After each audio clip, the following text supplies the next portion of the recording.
رب العالمين والعاقبة للمتقين والصلاة والسلام على رسوله الكريم أما بعد أعوذ بالله من الشيطان الرجيم بسم الله الرحمن الرحيم واعبدوا الله ولا تشركوا به شيئا وبالوالدين إحسانا آمنت بالله صدق الله العظيم وصدق رسوله النبي الكريم الأمين إن الله وملائكته يصلون على النبي يا أيها الذين آمنوا صلوا عليه وسلموا تسليما تمام حضرات میں درود اسلام علیہ الصلاۃ والسلام علیک یا سیدی یا رسول اللہ وعلى آلہ وصحبہ یا حبیب اللہ الصلاۃ والسلام وعلى آلہ وصحبہ وأهل بیتہ اجمعین نہایتی واجب الاحترام علماء کرام اور سامعین حضرات السلام علیکم ورحمۃ اللہ وبرکاتہ۔ اج دا یہ پروگرام جو ہے بھائی محمد کاشف اور بھائی محمد راشد صاحب انہاں دی والدہ محترمہ یہ دسویں کا یہ محفل باغ اور یہ میل بیٹھنا جو ہے اصل مقصد جو ہے ایصال ثواب ہے اور جس کے اندر حضرت صاحب کی اور میرے دو بات کی قبلہ قاری صاحب بیان فرمان ہوئی کیا ہے نصر کیا ہے تلاوت ہوئے بیان ہوئے احادیث ہوئے جو بھی ہے بیان جو ہے یہ بھی ثواب سمجھ کے کیتا جاتا ہے اور نعت شریف جو ہے حضور دی ثناخانی جو ہے یہ بھی ثواب سمجھ کے کیتا جاتا ہے۔ تو جدو ہر عمل جو ہے بیان یہ بھی ثواب نعت خوانی یہ بھی ثواب تلاوت قرآن پاک یہ بھی ثواب اور تواڈی جڑی سبحان اللہ ہے یہ بھی سمجھ آگے یہ بھی عبادت اور عبادت سمجھ کے جس کا ایک عقیدہ کہ سبحان اللہ کہنا عبادت، سبحان اللہ کہنا اجر ہے، سبحان اللہ کہنا ثواب ہے، سبحان اللہ کہنا اللہ راضی ہوتا ہے، وہ عبادت سمجھ کے مائی صاحب آدھے ایصال ثواب۔ میں مثال دے دیں جدو کسے کول جائیے کسے کول توجہ ہے نا کسے کول جائیے تے ہتھوں خالی نہیں جانا چاہیے، کچھ نہ کچھ لے کے جانا چاہیے اور جس کو عام طور سے عرفی طور سے بولیا جاتا تحفہ یہ ہے تحفہ لے کے جانا چاہیے ہے اور جو دنیا تو چلا گیا ان دی واسطے تحفہ گفٹ جو ہے بہترین چیز ہے وہ ایصال ثواب ہے۔ جتنے بھی برادری والے تشریف لے کے آئے عزیز آئے دوست آئے احباب آئے ہر ایک جو ہے اپنا ذہن یہ بنا کے آئے کہ رشتہ اور جو تعلق ہے جو واسطہ ہے لنک ہے اس کو نبھائن واسطے چلائن واسطے اگے بڑھائن واسطے اور وہ کیڑی چیز ہے کہ جس کے نال میرا اس عزیز دنیا تو جو چلا گیا ہے اس کے نال یہ تعلق جو ہے پھر بھی قائم رہے اور وہ کیڑی شے ہے اسی ایصال ثواب کرتے رہو گے اور وہ تعلق جڑیا رہے وہ تعلق جڑیا رہے۔ سبحان اللہ توجہ رکھیے گا امام ابن جوزی رحمۃ اللہ علیہ آپ فرماتے ہیں کہ ایک بزرگ سر ابو الحسن رحمت اللہ علیہ اور وہ اپنے شیوخ کے حوالے سے بزرگاں دے حوالے سے فرماتے ہیں کہ خواب دیکھیا کہ اپنے قبرستان دے اندر توجہ ہے نا سبحان اللہ ایتا میں ترجمہ اس کو چھوڑ رہا تو وضاحت پھر اس سے بہت ہو جائے توجہ ہے سبحان اللہ کہ ابو الحسن فرماتے کہ میں دیکھے خواب دے اندر کہ جو ساڑھے قریب قبرستان ہے اس قبرستان دے اندر دیکھا جڑا میں دعویٰ کر چکیا جڑا میں بیان دے اندر کہہ چکیا کہ یہ تعلق جو ہے اصال ثواب والا اولاد ہوئے یا کوئی مسلمان ہوئے عزیز ہوئے رشتہ دار ہوئے اور ایک تعلق جو ہے قائم کس طرح رہ سکتا ہے توجہ فرمائیے گا ابو الحسن فرماتے کہ دیکھیا کہ قبرستان اور ہر ایک مردہ جو مرنے والا ہے قبرہ میں چھوٹ کے ایک خواب کی بات ہے توجہ ہے سبحان اللہ اور بزرگاں دے خواب جو وہ انجے خواب نہیں توجہ فرماؤ اس سے بحث میں زیادہ ہو جائے گی توجہ رکھیے گا کہ آپ فرماؤں کہ میں دیکھیا کہ قبران جو نکل کے ہر ایک شخص جو ہے زمین کی طرف کچھ اپنے ہاتھ لے جانا ہے زمین تو کوئی چیز چنتا ہے زمین تو کوئی چیز اٹھانا ہے جس وقت میں ایک منظر دیکھیا کہ کچھ لوگ اس طرح اٹھا رہے اور ایک آدمی نے دیکھیا کہ وہ اپنی قبر دے سرہانے قبر دے کنارے بیٹھا ہے اور وہ چیز اٹھا نہیں لیا پوچھیا اس شخص ابو الحسن فرماتے میں پوچھیا کہ اے نوجوان اے بزرگوں اے دسو کہ ہر ایک شخص جو ہے زمین کو کوئی چیز اٹھا رہا ہے آیا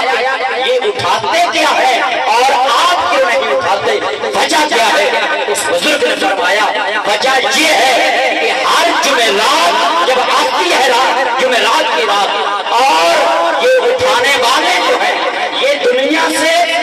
قبروں میں آ چکے ہیں جا چکے ہیں دنیا چھوڑ چکے ہیں اور ان کے احباب جو ہیں رشتہ دار جو ہیں عزیز جو ہیں ان کے پیارے جو ہیں ہر جمعرات کو اصال ثواب کرتے ہیں اور اللہ رحمت کی صورت میں نازل فرماتا ہے سبحان اللہ سبحان اللہ رحمت کی صورت میں اصال ثواب ان کی قبروں پر بھیجتا ہے اور یہ اللہ کی رحمت کو لوٹ رہے ہیں اللہ کی رحمت کو وصول کر رہے ہیں اللہ کی رحمت کو اٹھا رہے ہیں اور پھر ابو الحسن فرماتے ہیں میں نے کہا ہر ایک جو ہے اللہ کی رحمت لوٹ رہا ہے ہر ایک جو ہے اللہ کی رحمت لے رہا ہے ہر ایک جو ہے اللہ کی رحمت اٹھا رہا ہے اور آپ کیوں نہیں اٹھا رہے وجہ کیا ہے انہوں نے کہا وجہ یہ ہے کہ یہ جتنے لوگ اٹھا رہے ہیں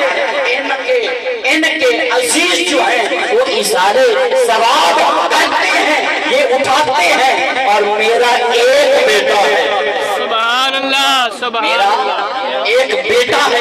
میرا بیٹا ہے اور جب جمعرات آتی ہے یہ تعلق جو ہے یہ تعلق کی بات کرنے لگا ہوں یہ تعلق اولاد کا رشتہ داروں کا اپنے والدین سے ہو عزیزوں سے ہو پیاروں سے ہو تو پھر یہ تعلق جو ہے دنیا والے کا تعلق جو ہے قبروں والوں سے جڑا رہا ہے سبحان اللہ سبحان اللہ توجہ فرمائیے تو وہ شخص وہ آدمی وہ بزرگ فرماتے ہیں کہ بات یہ ہے کہ میرا ایک بیٹا ہے اور وہ بیٹا ہر جمعرات کو کیا کرتا ہے 2 رکعت نماز نفل ادا کرتا ہے اور ہر رکعت میں 50 مرتبہ سورہ اخلاص پڑھتا ہے سبحان اللہ سبحان اللہ سورہ اخلاص قل هو اللہ احد پڑھتا ہے اور ان نوافل وہ جو 2 نفل پڑھتا ہے 2 رکعتیں پڑھتا ہے اور سورہ اخلاص کی تلاوت کرتا ہے اس کا ثواب جو ہے وہ مجھے پہنچتا ہے اور میں ان لوگوں سے دور جاتا ہوں سبحان اللہ سبحان اللہ ثواب پہنچتا رہتا ہے یہ تعلق جڑا یا نہ جڑا یہ لنک جڑا یا نہ جڑا اور یہ رابطہ ان کے ساتھ ہوا ہے یا نہیں ہوا ہے رابطہ ہوا ہے اور کس وجہ سے ہوا ہے کہ نیک اولاد ہو جب اصال ثواب کرتی ہے سبحان اللہ تعلق جڑ جاتا ہے لنک جڑ جاتا ہے اور رابطہ قائم رہتا ہے جو اولاد اپنا رابطہ اپنا لنک جو ہے اپنا تعلق جو ہے اپنی جو رابطہ ہے اگر وہ قائم رکھنا چاہتا ہے تو وہ کیا کرے آپ جمعرات آئے جمعہ کی رات آئے ہفتہ وار ہو اتوار ہو کوئی بھی وار ہو کوئی بھی لمحہ ہو رحمت خدا نے نازل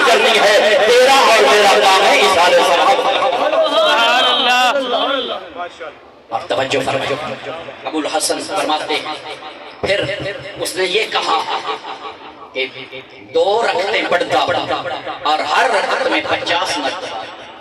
سبحان اللہ سورہ اخلاص اور سورہ اخلاص شریف کی بہت بڑی فضیلت ہے۔ اللہ نے محبوب نے فرمایا کہ جو 3 مرتبہ سورہ اخلاص کی تلاوت کرتا ہے اللہ کے خزانوں میں یاد رکھیے گا، کنجوسی بخل نہ کیجیے گا۔ اللہ کے محبوب فرماتے ہیں جو 3 مرتبہ سورہ اخلاص کی تلاوت کرتا ہے اللہ پورے قرآن کا ثواب عطا فرماتا ہے۔ تو جو 50 مرتبہ پڑھتا سبحان اللہ وہ کہتا ہے کہ میں بے نیاز ہوں، مجھے ضرورت نہیں ایسے کہ وہ ان کا حق ہے، وہ چن رہے ہیں، وہ اٹھا رہے ہیں، وہ جانے اور بھیجنے والے جانے۔ کچھ مدت کے بعد ابو الحسن فرماتے ہیں پھر میں دیکھتا ہوں کیا ماجرا ہے، کیا راز سامنے آیا ہے۔ فرماتے ہیں کہ ہر ایک اسی طرح زمین سے اٹھاتا ہے، کوئی اللہ کی رحمت اٹھا رہے ہیں، رسالے ثواب اٹھا رہے ہیں۔ پھر دیکھتا ہوں کہ وہ شخص جو پہلے قبر کے کنارے بیٹھا ہے، قبر کے پاس بیٹھا ہے، اٹھاتا نہیں، آج دیکھتا ہوں وہ بھی ان میں اتار میں لگا ہے، لائن میں لگا ہے، وہ بھی زمین سے کچھ اٹھا رہا ہے، زمین سے اٹھاتا ہے۔ اور میں دیکھتا ہوں اور پھر میں نے پوچھا کہ ارے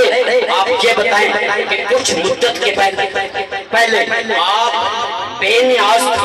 ضرورت مند نہیں تھے، حاجت مند نہیں تھے، ضرورت آپ کو نہیں تھی، آپ قبر کے کنارے بیٹھے رہے اور لوگ اٹھاتے رہے۔ آج دیکھ رہا ہوں کہ لوگ بھی اٹھا رہے ہیں اور آپ بھی اٹھا رہے ہیں۔ وجہ کیا ہے؟ اب تعلق جو ہے ٹوٹنے لگا ہے، پہلے جڑا تھا اب ٹوٹنے لگا ہے۔ کہتے ہیں بزرگ کہتے ہیں کہ جو رسالے ثواب کرنے والا تھا، جو کرتا تھا، نفل ادا کرتا تھا اور سورہ اخلاص کی تلاوت پڑھتا تھا، آج وہ بھی دنیا سے رخصت ہو کر ہمارے پاس آ گیا،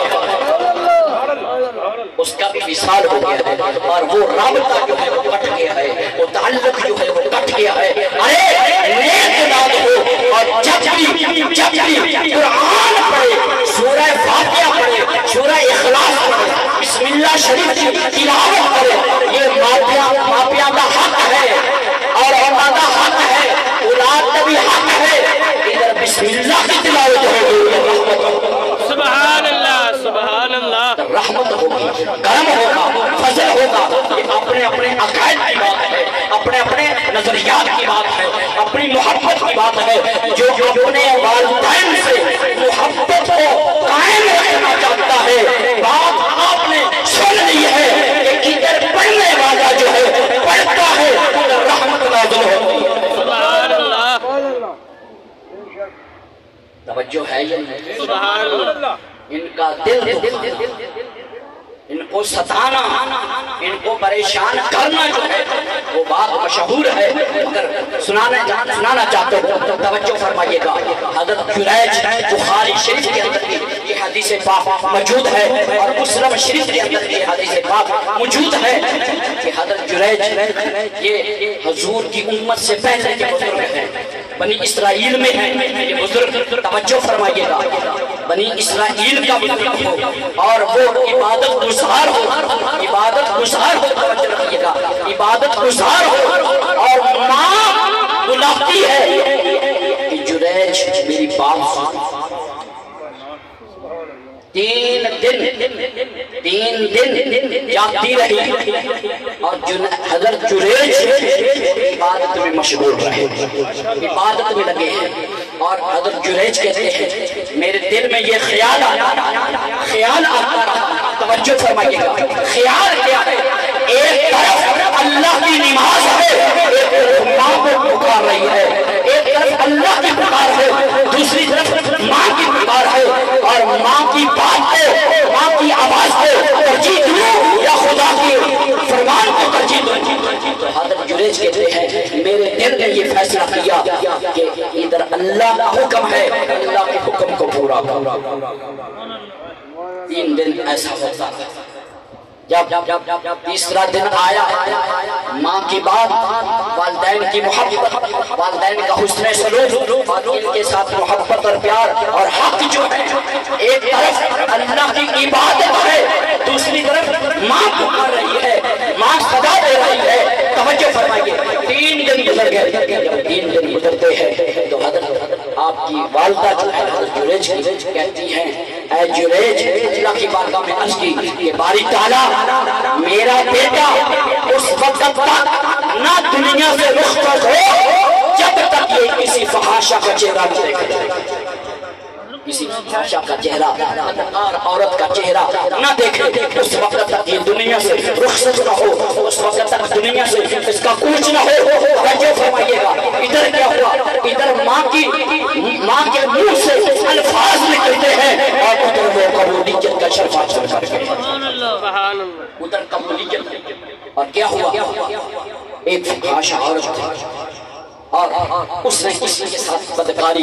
کسی سے کروا لی اور بچہ پیدا ہو گیا، اور لوگ پوچھنے لگے کہ یہ بچہ ابھی تک تم کماری، تیرا عقد نہیں، تیری شادی نہیں، بیاہ نہیں، یہ بچہ کہاں سے لے کر آئی ہے؟ اور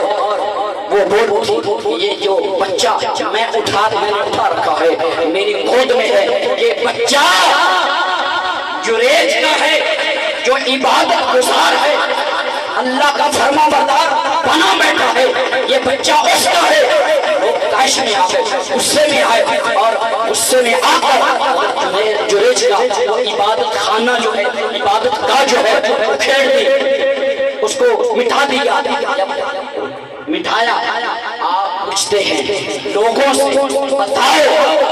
یہ میرا عبادت خانہ، عبادت گاہ جو ہے یہ کیوں گرایا ہے؟ وجہ کیا ہے؟ انہوں نے کہا اتنا جرم کرنے کے بعد پھر پوچھتے ہو کہ عبادت خانہ کیوں گرایا ہے؟ اور کہا کہ فلاں عورت اس کے ساتھ میں بدکاری کی اور بچہ پیدا ہوا۔ حضرت جریج کہتے ہیں لاؤ اس عورت کو لاؤ اور اس بچے کو لاؤ۔ جب عورت لائی، بچہ بھی لایا گیا، اور حضرت جریج عورت دیکھ کر مسکراتے ہیں، ہم گھبراتے ہیں، اللہ کا ولی مسکرا رہا، وہ مسکراتے ہیں۔ ابن جوزی توجہ جب مسکراتے ہیں لوگوں کو غصہ آیا، ایک ایسی بدکاری، ایسا عمل کیا جو کبھی عمل ہے، برا عمل ہے، اور اوپر سے یہ ہنس رہے ہیں، مسکرا رہے ہیں، چہرے پہ ملال نہیں ہے، چہرے پہ کوئی پریشانی نہیں ہے، وجہ کیا ہے؟ مگر جب لایا گیا بچے کے پیٹ پہ ہاتھ رکھ کر اللہ کے ولی نے کہا بتا تو کس کا ہے؟ کس کا ہے؟ بچہ بولو، سبحان اللہ، بچہ بولو۔ اس بچے نے کہا کہ میں فلاں چرواہے کا فلاں آدمی ہے، اس کا یہ نام ہے، اس کا بیٹا ہوں میں۔ حضرت جریج کے سامنے یہ بچہ بولتا ہے، اور وہ لوگ وقت کا حکمران بادشاہ بھی کہتا ہے کہ جناب اجازت ہو ہمارا عبادت خانہ جو ہے، عبادت گاہ جو ہے یہ سونے کی بنا دیتے ہیں۔ فرمایا کہ نہیں، سونے کی بنانے کی ضرورت نہیں ہے، مٹی اور گارے کا جو ہے وہی عبادت کا بنا دو۔ وقت کے بادشاہ نے پوچھا، جریج ایک بات سمجھ میں نہیں آئی۔ بچہ بول اٹھا، پتہ چلا آپ پاک ہیں، پاک دامن ہیں، آپ کے پاس کوئی ایسی غلطی کو کبھی عمل نہیں ہے، مگر یہ بتائیں جب آپ نے اس خاتون کو دیکھا، اس عورت کو دیکھا، حاشا عورت کو دیکھا، چاہیے تو یہ تھا کہ غصہ ہوتا اس عورت پر، مگر آپ مسکرائے ہیں، وجہ کیا ہے؟ فرمایا وجہ یہ ہے، مسکرایا اس لیے تھا کہ میری ماں نے کہا تھا، میری ماں نے کہا تھا کہ اس وقت تک مجھے موت نہ آئے جب تک فحاشہ کا چہرہ نہ۔ میں سمجھ گیا کہ میری ماں کی جو بددعا تھی وہ قبول ہو گئی، اس لیے مسکرایا۔ اور جو آج ہماری جو نظریات اور خیالات ادب ہے، احترام ہے، نہیں آ رہی کہ ہم نے کیسے ان کا ادب کرنا ہے، احترام کرنا ہے، ان کی تعظیم کیسے کرنی ہے، مگر یاد رکھیے کہ ان کا ادب جو ہے، احترام جو ہے، وہ ہم پہ واجب ہے، ضروری ہے۔ ضروری کیجئے گا کہ یہ بلائیں حضرت جریج والی بات ذہن میں رکھیں کہ ایک طرف ماں بلاتی ہے، وہ عبادت میں لگے، وہ عبادت میں مصروف ہے، اور رب نے عبادت کو نہیں دیکھا، عبادت کو نہیں دیکھا، دیکھا ہے تو اس بوڑھی عورت کی زبان کے الفاظ جو ہیں ان کو دیکھا، ان کو دیکھا ہے کہ بوڑھی ماں پکار رہی ہے، صدا دیتی رہی ہے، بلاتی ہے، اور ادھر اللہ کا ولی ہے، مقبول بندہ ہے۔ ارے جتنا مقبول ہو جائے، جتنا اللہ کا قرب حاصل کر جائے، جب تک والدین ناراض ہیں بہت نہیں بنے۔ یہ ناراض ہیں تو عبادت قبول نہیں، یہ ناراض ہیں تو وہ بات نہیں بنے، اللہ کا قرب چاہتے ہو تو پھر ان سے دعا کرو، اور یہ دعا کریں، ادھر دعا ہوتی ہے۔ وہ حدیث پاک مشہور ہے کہ اللہ کے محبوب نے فرمایا کہ 3 لوگوں کی بددعا جو ہے لگتی ہے، ایک مسافر جو سفر میں اس کی بددعا سے بچو کہ یہ بھی آسمانوں کا سینہ چیرتی ہوئی آسمانوں کی بلندیوں کے اوپر نکل جاتی ہے، اور جو مظلوم ہے جس پہ ظلم کیا جاتا ہے اس کی بددعا سے بچو، اور تیسرا فرمایا کہ اپنے والدین کی بددعا سے بچو، یہ بھی فوراً قبول ہوتی ہے۔ باہر کا توجہ رکھیے گا، ان کا حق جو ہے، ان کا حق بہت بڑے حق ہے کہ یہ عبادت کر رہے ہو آپ کو، میں ہوں، کوئی بھی ہو، عبادت قبول دیکھنا چاہتے ہو، اللہ کا قرب کرنا چاہتے ہو، تو ہمارے اکابرین نے ہمیں سبق پڑھا دیا، سلیقہ بتا دیا اور سکھا دیا، مگر آج تو یہ ہوتا ہے کہ والدین بھی کچھ ایسے نظریات، ایسے خیالات، بچہ پیدا ہوتا ہے دل میں خیال یہ ہوتا ہے یہ بڑا ہوگا، اس کو یہ بنانا ہے، اس طرح حضرت صاحب پہلے بیان فرما رہے تھے، ہمارے بھی اندر کچھ ایسی کمزوریاں آ چکی ہیں کہ چاہتے تو یہ ہے کہ ہماری اولاد جو ہے ہماری فرما بردار ہو، نیکوکار ہو، اور اچھے اعمال والی ہو، مگر ایسا نہیں۔ انتخاب بچہ ابھی تک ماں کے شکم میں ہوتا ہے، والدین خواب دیکھنے لگ جاتے ہیں، یہ دلد ہوگا، پیدا ہوگا، جب پیدا ہو جائے گا تو اس کو کیا بنانا ہے، اس کو کیا بنانا ہے۔ توجہ رکھیے گا، بنی اسرائیل کی قوم تھی، نبی رحمت صلی اللہ علیہ وسلم فرمایا کہ ایک خاتون اپنے بیٹے کو دودھ پلا رہی ہے، توجہ ہے، دودھ پلا رہی ہے، جب دودھ پلا رہی ہے کیا ہوا، فرمایا کہ آگے سے بادشاہ اپنے اچھے ستھرے لباس کے ساتھ گزرتا ہے، تو وہ عورت جو ہے وہ کہتی ہے، اور اس بادشاہ کو جس طرح ہمارے بھی آج کل خیالات ہیں کہ ہم نے اپنے بیٹے کو وزیر اعظم بنانا ہے، ایم پی اے، ایم این اے، جو بھی آتا ہے وہ بنانا ہے، چھوٹی سیٹ پہ ہم رکھتے ہی نہیں، بہت بڑے بیٹے کی نظر رکھی ہوئی ہے ہم نے۔ تو وہ عورت جب بادشاہ کو دیکھتی ہے اور کہتی ہے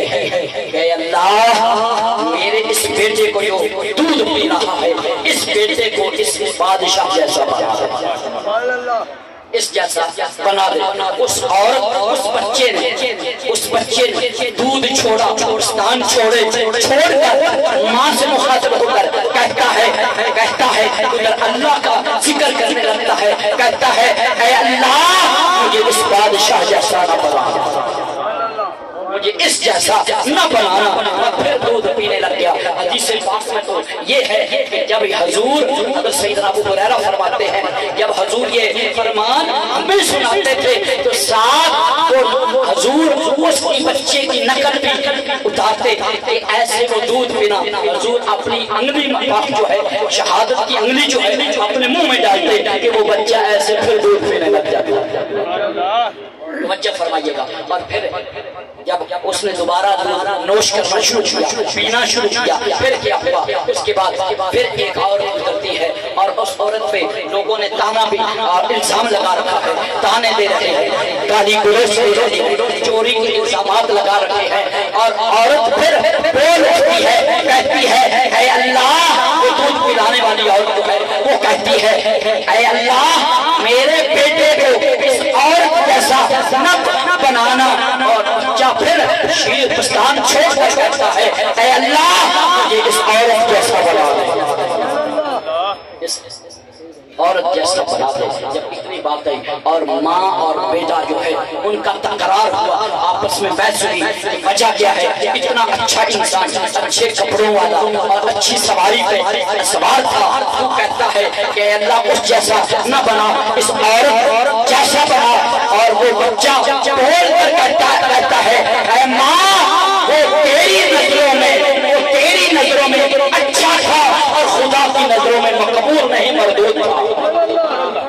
اور یہ عورت تیری نظروں میں بدکار ہے, بد چلن ہے, اچھا فیل نہیں, اچھا عمل نہیں, مگر خدا کی بارگاہ میں یہ مقبول ہے, مقبول ہے. اور ایسے نظریات ان سے بھی اجتناب کیجیے گا, بچیے گا. انتخاب کرنا ہے کیسے کرنا ہے کہ جس طرح مولانا سرور مقبول فرماتے ہیں, فیصلہ آباد کی عالم دین ہے, وہ کہتے ہیں توجہ فرمائیے گا, آخری ایک دو باتیں توجہ سے فرمایا کہ ہمارے پڑوس محلے میں بچہ پیدا ہوا, جب بچہ پیدا ہوتا ہے میں نے پوچھا, اذان پڑھنے گیا تھا کان میں, جب اذان پڑھی, اذان پڑھنے کے بعد میں نے پوچھا بچہ بڑا خوبصورت ہے, اس کو کیا بنانا ہے؟ انہوں نے کہا اس کو تھانے دار بنانا ہے. پھر کچھ 2 سال کے بعد پھر بچہ پیدا ہوا, اس کو صوبے دار بنانا ہے. پھر کچھ 2 سال کے بعد پھر بچہ پیدا ہوا, جوالدار بنانا ہے. اس طرح بات لمبی ہے, توجہ سے سمجھ فرمائیے گا. جب ایک چوتھا بچہ پیدا ہوا, ٹانگوں سے معذور تھا, رنگ کا کالا تھا, ٹانگوں سے کچھ معذور, ایک لال ٹانگ جو ہے وہ چھوٹی تھی. اور میں نے پھر اذان پڑھنے کے بعد پوچھا بتاؤ اس کو کیا بنانا ہے؟ رنگ کا کالا ہے اور ایک ٹانگ بھی چھوٹی ہے, اس کو کیا بنانا ہے؟ والدین بولتے ہیں, کہتے ہیں ان کو قاری قرآن بنانا, اس کو قاری قرآن بنانا ہے. ارے نجبان کتاب ہے, اللہ کی کریم کتاب ہے, وہ کالوں کو نہیں دیکھتی, لنگڑوں لولوں کو نہیں دیکھتی, اپنی رحمت کو دیکھتے ہوئے اپنے سینے سے لگا لیتے. یہ کرم ہے, کرم ہے. آخری بات کہ ہم کبھی خیال نہیں کیا اپنے دوستوں کے ساتھ ہوٹلوں میں اچھا خاصا دعوتیں قبول کر لیتے کھاتے ہیں, کبھی یہ خیال نہیں آیا کہ ہمارے گھر میں بوڑھے والدین بھی ہیں, ان کا بھی حق ہے, ان کے لیے بھی اچھا کھانا لے کر جائیں. وہ آپ کا چہرہ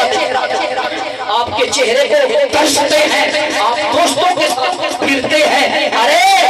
یہ چہرے دوستوں کی بات نہیں کر رہا, جن چہروں سے تو چھوڑ کر دوستوں کے چہروں کو دیکھ رہا ہے, جو چہرے گھر میں ہیں, ان چہروں کے متعلق تو اللہ کے محبوب نے فرمایا جو خوشی کے عالم میں آ کر خوش ہو کر راضی ہو کر اپنے والدین کے چہرے کو دیکھتا ہے, اللہ حج مقبول کا ثواب عطا فرماتا. دوستوں کی ضرورت زیادہ ہے یا والدین کی ضرورت زیادہ ہے؟ دوستوں کے ساتھ پھرنا, پھرو, گھومو, جو چاہے کھاؤ پیو, یاد رکھیے جب یہ راضی ہو جائیں گے حج کا ثواب ملے. حضرت امام زین العابدین رضی اللہ تعالیٰ عنہ, آپ اپنی آخری بات توجہ سے, حضرت زین العابدین رضی اللہ تعالیٰ عنہ آپ اپنی والدہ کے ساتھ کھانا نہیں کھاتے، اپنی والدہ کے ساتھ کھانا، اتنا بڑا امام ہے، یہ جملے آپ کے پاس کانوں تک پہنچے، پریشان ضرور ہوئے کہ تھوڑی دیر پہلے کیا کہہ رہا ہے، اب کیا کہنے لگا ہے۔ توجہ سمجھو، زین العابدین امام حسین اور اپنی والدہ کے ساتھ کھانا نہیں کھاتے، وجہ کیا ہے؟ پوچھا گیا حضور اپنی والدہ کے ساتھ کھانا کیوں نہیں کھاتے، وجہ کیا ہے؟ فرمایا زین العابدین علی اس لیے کھانا اپنی والدہ کے ساتھ نہیں کھاتا کہ کھانا سامنے ہو، کھانا سامنے ہو، اور جس کھانے کے لقمے پر میری ماں کی نظر ہو زین العابدین کی شکم میں ہو جائے۔ میں وہ لقمہ نہیں کھانا چاہتا، جس لقمے پر میری ماں کی نظریں ہو وہ کھانا نہیں کھانا چاہتا، وہ لقمہ نہیں کھانا چاہتا۔ ارے یہ زین العابدین نے والدین کی اپنی والدہ کا حق بتا دیا، لوگوں وہ لقمہ بھی نہ اٹھاؤ جس لقمے پہ ماں کی نظر ہے، والدین کی نظر ہے، وہ لقمہ نہ اٹھاؤ۔ حضرت شام بن حسان رضی اللہ تعالیٰ آخری فرمایا، امام حسن بصری سے پوچھتے ہیں، مسئلہ پوچھا، حضرت شام بن حسان رضی اللہ تعالیٰ پوچھتے ہیں کہ حضور میں تعلیم حاصل کرتا ہوں، قرآن کریم پڑھتا ہوں، استاد کے پاس مغرب کے بعد جاتا ہوں، اور ایک طرف تو قرآن کی تلاوت سیکھنے جاتا ہوں، قرآن پڑھتا ہوں، قرآن کی تلاوت سیکھتا ہوں، اور ایک طرف میری والدہ جو ہے وہ میرا انتظار کرتی ہے کہ وہ شام آئے تو میرے ساتھ مل کر کھانا کھائے۔ تو امام حق کبھی آپ نے علماء سے یہ مسئلے نہیں پوچھے کہ ان کا حق کتنا ہے، ان کے ساتھ کیسے چلنا ہے، کیسے پھرنا ہے، ان کا کیا کیا حق ہے، نہیں پوچھا۔ علماء اپنی مرضی سے بتا جاتے ہیں اور بیان کر جاتے ہیں، مگر پھر ہم سمجھتے نہیں۔ توجہ رکھیے گا، فرمایا ہے جب امام حسن بصری کے پاس، اور امام حسن بصری کون ہے؟ مولا علی کے غلام، مولا علی کے غلام، اور جا کر پوچھا، مسئلہ پوچھا کہ حضور ایک مسئلہ پوچھنا چاہتا ہوں۔ فرمایا کہ بتاؤ مسئلہ کیا ہے؟ کہا مسئلہ یہ ہے، ایک طرف مدرسے جاتا ہوں، قرآن کی تلاوت سیکھتا ہوں، ایک طرف ماں انتظار کرتی ہے، بتاؤ کھانا کھاؤ اپنی ماں کا انتظار ختم کروں یا قرآن کی تلاوت سیکھوں، کیا کروں؟ تو امام حسن بصری نے فرمایا، ارے اپنی ماں کو انتظار نہ کروا، چھٹی کر لیا کر، اور اپنی ماں کا دل جو ہے وہ بند پایا جائے۔ قرآن کی تلاوت ایک طرف قرآن کی، ایک طرف ماں کا انتظار، اور اتنا بڑا ایمان فتویٰ دے رہا ہے، اتنا بڑا ایمان سمجھا رہا ہے کہ اپنی ماں کو اتنا بھی انتظار نہ کرنے دیا کر کہ وہ انتظار کرے، بلکہ کیا کر، چھٹی کر لیا کر، مغرب کے ٹائم چھٹی کر، اور کھانا اپنی ماں کے پاس جا کر کھاؤ، اور ان کے دل کو سکون پہنچاؤ، اور ان کی آنکھوں کو ٹھنڈک پہنچاؤ۔ آگے امام حسن بصری نے فرمایا، میرے نزدیک نفلی حج جو ہے اس سے بہتر ہے کہ اپنی ماں کی، اپنے والدین کی خدمت کرو۔ نفلی حج سے اللہ پاک عمل کی توفیق عطا فرمائے۔ وما علینا الا البلاغ۔